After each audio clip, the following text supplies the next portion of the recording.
Hey, it's Tom Saviella here. I hope you enjoyed our show, Talking Maine with the Bowtie Boys. It's a resource that we're able to bring to you through Mount Blue TV. If you would consider making a donation to Mount Blue TV, you can go to the website and it'll take you right to that place where you can do that. Let's keep Mount Blue TV going. It's a gem for the area and helps our show stay on the air.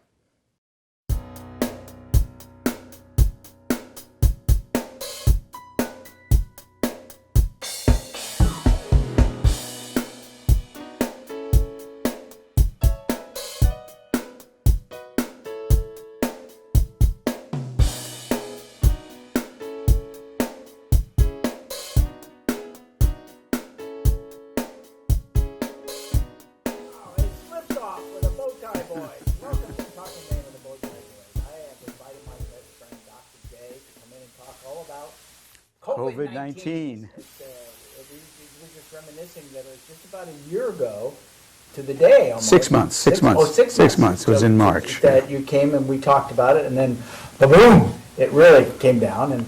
And so I thought, with everything going on, it would be a great time to have you come in. And even though you're retired and rather be fishing. Tomorrow, going fishing. Yeah. Gonna catch the big guy. Big ones. All right. That you come in and kind of give us an update, because let's just start with the first one, which is the easy one. When you came on the last time, the question about masks, we thought, well, we're probably okay. Right. The only reason we're not wearing one, so everybody knows, is we are 6 feet apart, and the policies allows us to do that. But once we both leave here, we'll both have our masks on. Mm-hmm. So tell us about masks, Jay. Well, I actually watched the show from 6 months ago last night to make sure I was saying the right things. And one thing I said that wasn't right is that people with no symptoms shouldn't wear masks or didn't need to wear masks. That we now know is wrong. Wrong.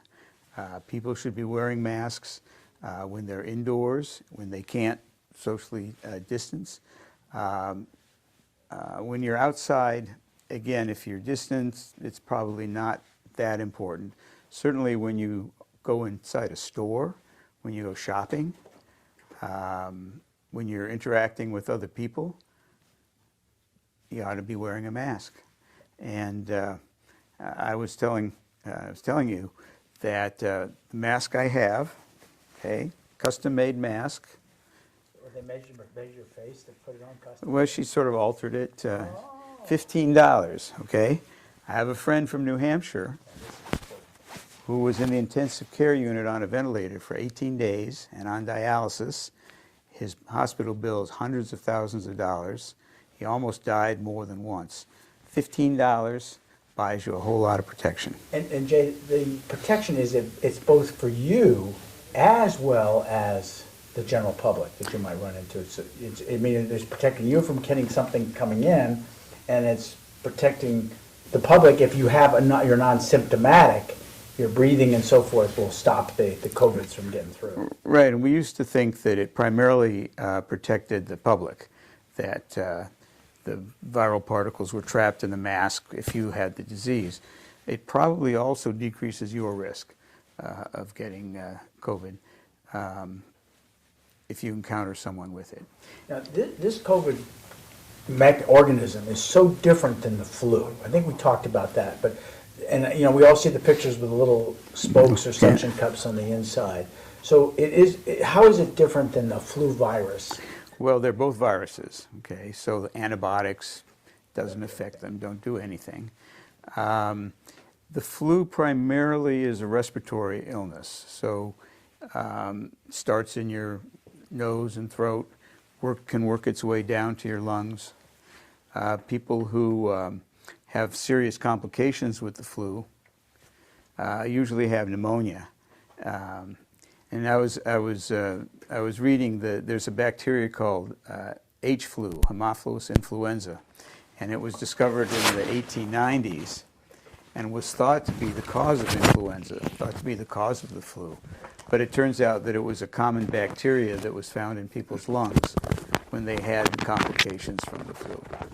So they're both viruses.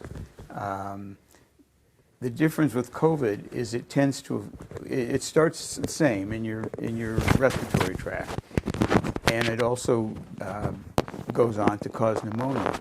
But then it can cause multi-organ problems. It can affect your kidneys, your liver, GI tract, your brain. And in addition, something we don't usually see with regular flu is that certain people's immune system makes a reaction that then attacks your own body. Wow. So a lot of people who get COVID, end up in the hospital, seem to do all right, and then a week or 10 days later get very ill because their immune system has gone out of control and is now attacking its body, its own body. Your own body, yeah. And that's why there's been some studies with Decadron, dexamethasone, a steroid that seems to help people who are having this immune storm. So what does the steroid do? Does it block the receptor, or does it make you superhuman that you're going to survive with this stuff?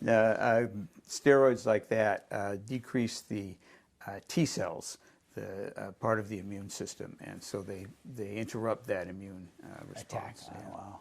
Wow. So you end up bulked up though and walk Yeah, different steroids. Oh, Sorry, oh, Tom. Darn, gosh, I was hoping to get some. But, We're bulked up enough. yeah, well, yeah, that's right. No, that's good living. It's a Santa Claus look. You got the beard, I got right. the belly.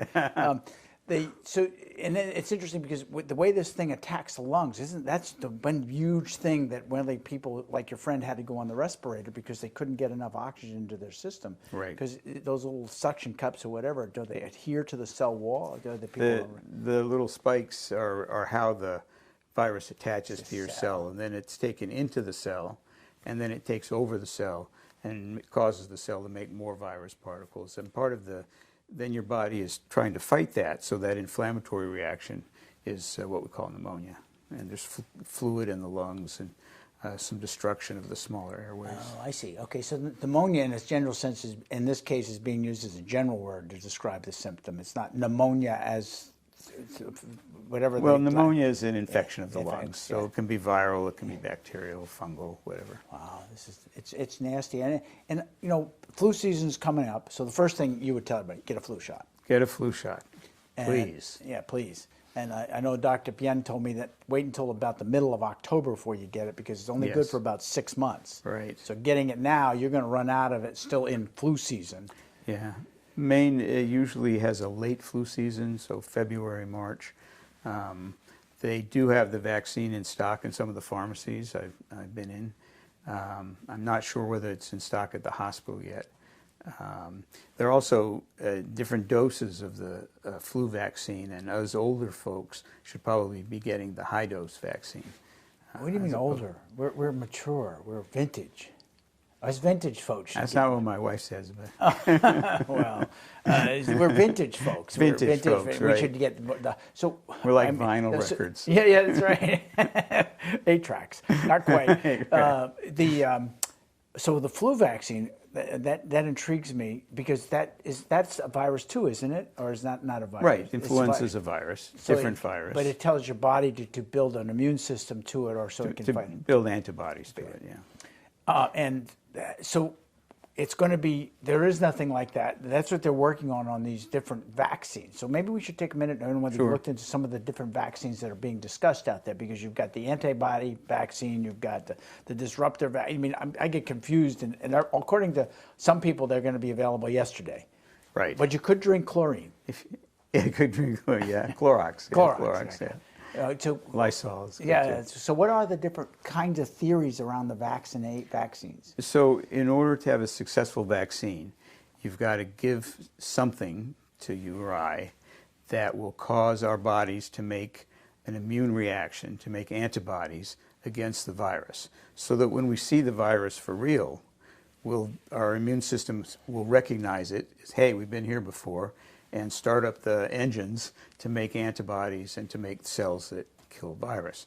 So one difference between the flu and COVID is that our immune systems have never seen COVID. Whereas the flu that comes around, often it's a variant of a flu that's been around already. I remember the flu in 1968 when I was in college. I got it. It was terrible. But the flu last year was related to it, looked similar. So people our age, our vintage age, were at somewhat less risk of getting that flu last year than than other people because we already had seen it once before. So you can you can make a vaccine out of those little knobs, and that's what some people are doing. You can make a vaccine out of some of the wall proteins or the inner proteins of the virus. And there's one vaccine that's using RNA so that to tell your body to make viral proteins that will then be recognized and antibodies will be made against it. Wow. So it's there are different vaccine companies working on different angles. We don't know yet Which is going to be the which best. is going to be, there are, I believe, 3 vaccines in phase 3 trials now, which involves recruiting 30,000 or so volunteers who then just go out and live their lives, and then you check to see how many in the placebo group got the virus, how many in the vaccine group got the virus. Now, go ahead. they're talking about approving a vaccine if it's 50, 60% effective, okay? I'd still wear a mask, Yeah. even if I got the vaccine, because 50, 60% is helpful, and we accept that with a flu vaccine. But if you look at the chances of dying from getting the flu, it's about 0.1%. Okay. So, and you have some real numbers. You know, Yes. 300,000 people get flu, Right. and of that, 0.1% die. That's correct. And COVID, it's a whole different ballgame. COVID, it's around 3% in this country. And I looked at the Maine statistics, it's 2.8% in Maine, which is about 3%. So your risk of dying from the flu or from COVID is 30 times greater than your risk of dying from the flu. And so a vaccine that maybe reduces the severity of disease, doesn't completely prevent it, like influenza vaccine, is acceptable, whereas it may not be as acceptable for COVID. So it at least gives you a little bit of a feeling that you're protected, but you still need to take the proper precautions of washing your hands, social distancing, and wearing a mask until they come up with something that is more effective. Or until there's herd immunity. Okay. So let's explain herd immunity, because Okay, that's herd one that there's immunity. a lot of terms, because when we went through the vaccination debate on the legislature, but in the citizens vote, that came up a lot. So Okay. talk about herd immunity. So if enough people are vaccinated, the virus doesn't find easily another host to jump to. If one person may get sick, but they may not, the virus may not spread. Every virus is different. So for example, measles vaccine is about 85% effective. So you've got 85% of the population after they've been vaccinated that's immune. So the virus just doesn't have anywhere to go. It can't perpetuate itself. Can't- So it that's right. might get me even as having been, I'm that 15%, I get it, but you're protected and I can't give it to you, which Right. you can't give it to Victor, you can't give it to JP, right. so I'm the only one who suffers from it, the rest of the herd is okay. That's right. And what we saw is for example, in the measles outbreaks in the Hasid community in New York, is that you had a whole group of people who weren't immunized, and so it spreads like wildfire. Now with COVID, if we didn't vaccinate anyone and said we're going to wait for herd immunity, so herd immunity is somewhere between 50% and 70% of people getting it, getting over it, and still being around, okay? So if you look at this country, there are 331 million people in this country.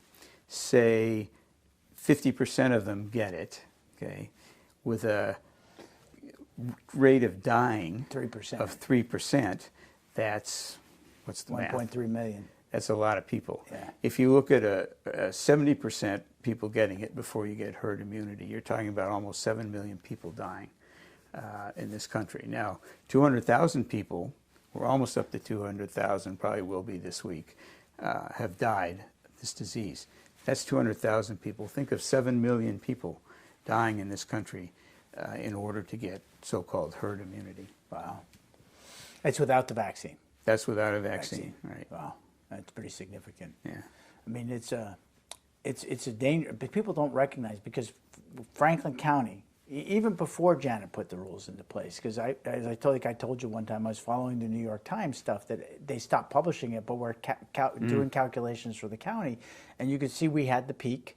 You could see it clearly there. Then it started to tail off, but this was back in like early April, and we naturally social distance. 6 feet is close, and we're in a rural area, and and we, even with the influx of out-of-staters coming up here, we haven't seen the increase in. But on the opposite of that, take the Millinocket wedding. That's right. Where that has been huge, bringing it back down into York County, and there's been like 13 deaths, I think, now associated with that. Seven. I thought this morning they even talked about it more. But it's significant because they brought it back down. They got it up there. They brought it back down into York County. York County is the big hot spot, and it's spread out of there. Spread into the jail, spread through the church. And again, our immune systems have not seen this before. And if you're in that close contact with someone who's shedding virus, odds are you're going to get it. Have you ever seen anything about blood type in the virus yet? I did. Well, there's something about type A is more susceptible. Susceptible, that's me. I'm O negative, so I'm in really good shape. Plus, if it gets me, it probably dies and falls on the ground. Like ticks, they bite my leg and I watch them shrivel up and die after they get my blood. I think it's the beer you've been drinking. Probably. It's good beer, though. It is. But, that's really, again, we don't understand that up here because we don't see the disease. I mean, I grew up in New Jersey, as you know, and the little town I lived in had all these apartment buildings in it. And I'm sure that as New York was the hot spot for a while, it was in a community like that where I'd come in and the disease would be on my hands. I'd go into my apartment, I'd push my elevator button, or I'd go up the rails. Somebody comes behind me, and we're living literally on top of each other, that disease is going to be easily passed along until you stop that spread by making people stay home, by putting masks on, by sanitizing, and that's what we're trying to keep from having in here. And it's hard to say, okay, if you're in northern Franklin County, you can do this. If you're in southern Franklin County, you can do that. I mean, even applying, luckily our state officials made the right decisions, and even though it's been economically painful, I think it would have been a lot more painful in terms of loss of life and productivity if we kept the state open. Now the hospital, you were very much involved in the hospital prior to retiring, not being like me, kind of in a life of leisure. But they actually shut their doors for a lot of elective work that needed to be done because they did not, no one knew what this disease, I mean, that's the other part that people don't understand. For the first 3 or 4 weeks of this thing, when it really hit in March, we were really struggling where our hospital's going to be overwhelmed. That's why they set up that medical tent in Bangor and in Portland, which they never used. Right. Because we got things under control, or got generally under control pretty quickly. Now, is the hospital back at full tilt, pretty much? Pretty much. You have to have a negative COVID test to have elective surgery. The practices are open. You walk in the door, you have to fill out a questionnaire, and I think they're taking temperatures. So it's been effective. In July, I think I told you this, I had symptoms. I had no sense of taste. I had no appetite. You wear a bow tie, you have no taste anyway. It depends on the bow tie. I had, you know how you feel like when you're getting a fever, you feel chilled and sweaty, and I had all of that. I kept taking my temperature, no temperature, but never had any congestion in my lungs, never had headaches or anything like that. And ultimately I got tested and came back negative. So did you have the test to see if you had it acutely? Or did you have the antibody test? I had the one that put up your nose, whatever that one is. The brain biopsy. The brain biopsy, yeah. Yeah, that's to see whether you have active disease. But the way to tell if you've been exposed, if you've had the disease, even with minimal symptoms, is an antibody test. And the antibody tests right now aren't as reliable as the test called a PCR I do test. give blood, and Red Cross was supposed to do that test, and I have never heard results, so I'm assuming I didn't have an antibody positive. That's true. That's just a guess. I mean, I would have thought they would have contacted me and tell me that have. said, just so you know, you were exposed to the disease and you had it. I mean, this is, again, it's just fascinating to me. You know, what in your career as a doc, have you ever seen anything like this before? No, you know, when Ebola came, we had a lot of drills and policies and tabletop, you know, things, and but that never really made it here.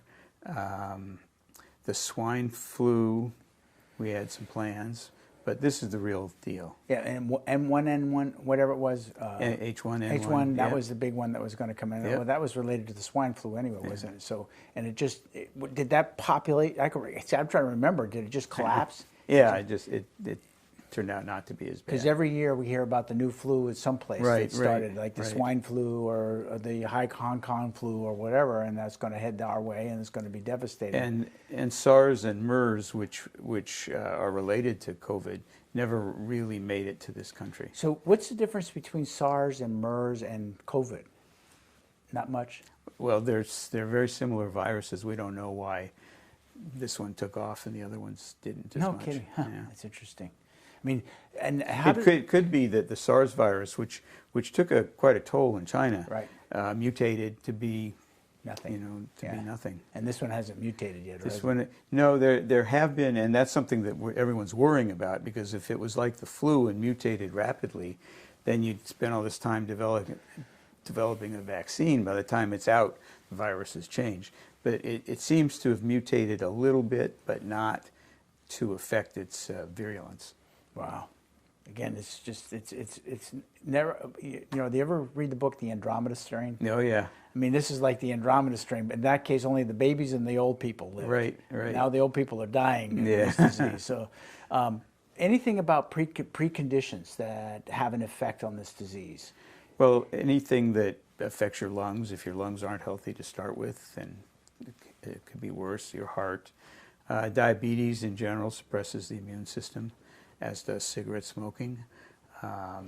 So if you've got an illness that if you're on steroids or on medication to treat cancer, for example, all of that suppresses the immune system. So. And all of that means if you get the disease, it could be very hurtful. And could that be goes worse. back to why I may be asymptomatic, have nothing related to that, but I could well be carrying the disease. That's right. You're, on the other hand, now set up, still carrying on your life in the way that you want to. I give you the disease. For me, I'm fine. For you, it Right. might be the end of That's the right. road. And I don't think people recognize that. And one concern about kids going back to school is it does appear that children statistically have less severe disease and less chance of dying.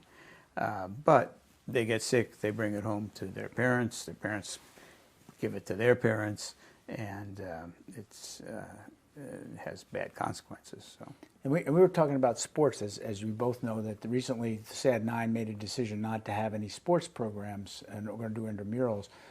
And we talked about that. Is it, you know, disease like football? You're spraying this stuff all over somebody. Yeah, sure. Football, basketball, wrestling, certainly.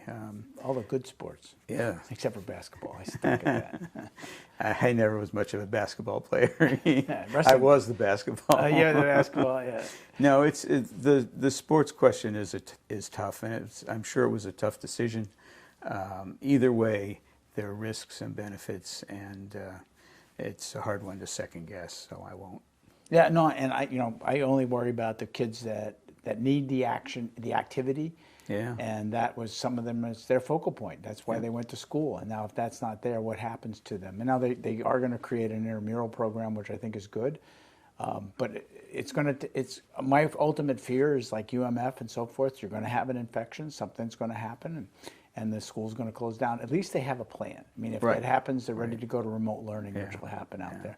I can tell you that for what it's worth, the teachers I've talked to, the kids are excited to be back in school. Yeah, yeah. It's like, thank Right. God I'm not home That's anymore. right. You know, and then I know the classroom size, just so people know what they've done at the school level, is the classrooms, because they're going 2 days a week, 2 days for one group of cohorts and 2 days for another group. The classroom size is about 7 or 8. Yeah. So you can really Great get some learning environment. Really great learning environment. Nate, Christine's son, says he's got 4 in his first 2 periods, and Ben's got 7, and I think he was supposed to have 9 on Wednesday and Thursday. So you really have some one-on-one time. Just my concern is what happens when they go home. Do they do the work that they're supposed to do? Right. But Well, we'll sort through it's all always this. a concern. What else do people do? Anything else? Washing hands. That's another one that Hand washing still is important. And- Still is important. because the disease gets on your hands and On your hands, touch your face. We all know we touch our face 20 times an hour or whatever it is. something like that. Yeah. So now we know all these crazy statistics that we didn't know That's before. right. Yeah. It's like, yeah. Right. There you go. So people that don't feel good, now the hospital has a testing program that people can be tested, and I Yes. don't think they need to have the doctor's order anymore. I'm not sure. Remember we went through this. We did. I think that they finally came down. They have drive-through testing. now, yeah. And they get the test results back quickly. I mean, I have friends that came back from being away, went and got tested, stayed quarantined until they got the results back, but within 24 hours they had the Yes, results yeah. back in their hands. Yeah. When I had tested back in the summer, which I was going to visit my granddaughter, I didn't get the test back until Monday, but that's when they had just implemented the program Right, for right. a more volunteer basis type of thing. Yeah. The testing has been a problem. There's still not enough ability to test, and the turnaround time. You're right. If the turnaround time is 5 days or something, well, it's meaningless. It's a meaningless test, yeah. Because they could have come back negative, but I could have been, I did stay quarantined during that Right. time, so I wasn't exposing myself to anybody. But if I was going to work or doing something else and not having the results and find out I was positive, it would have been pretty nasty. Right. Social tracking, that's one of the things they're doing, trying to follow where people were if they get the disease.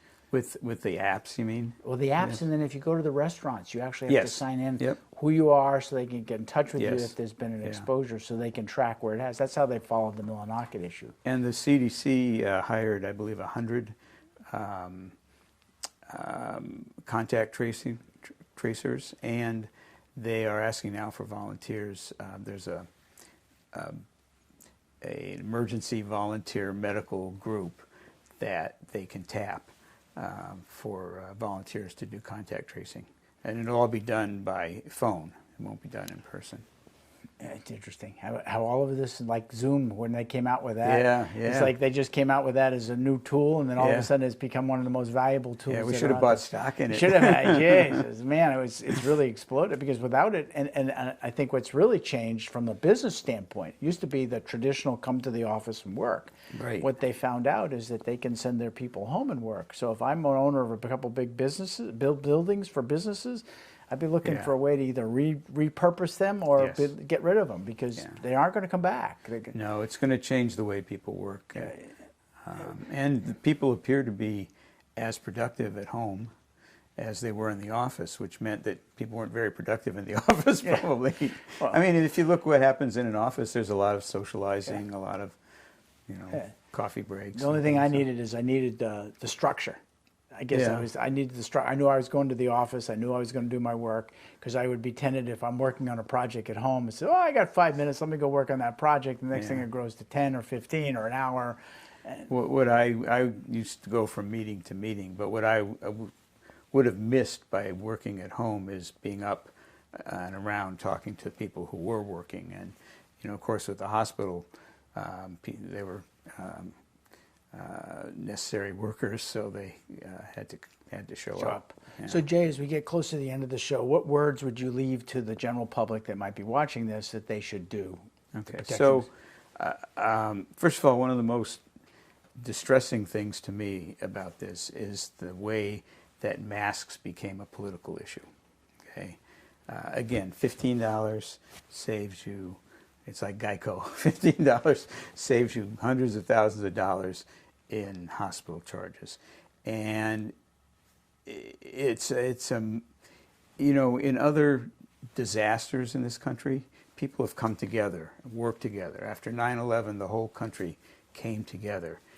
In this, people have split apart, and it's very depressing and distressing. And so I would say whatever your political affiliation is, wearing a mask is a patriotic thing to do. It respects your other citizens, and it's good for you too.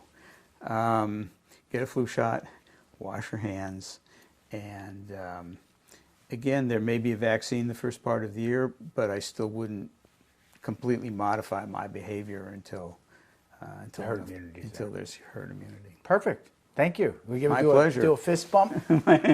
Thanks for coming in, Jay. That was great. And maybe as we go through this into the winter and the vaccine stuff comes on, you can come back on and we can talk Sure, about that. it's always a pleasure. Thank you. You did good for a TV star. I am a TV star. Thanks for tuning in to The Bowtie Boy and Talking Maine. We'll see you next time.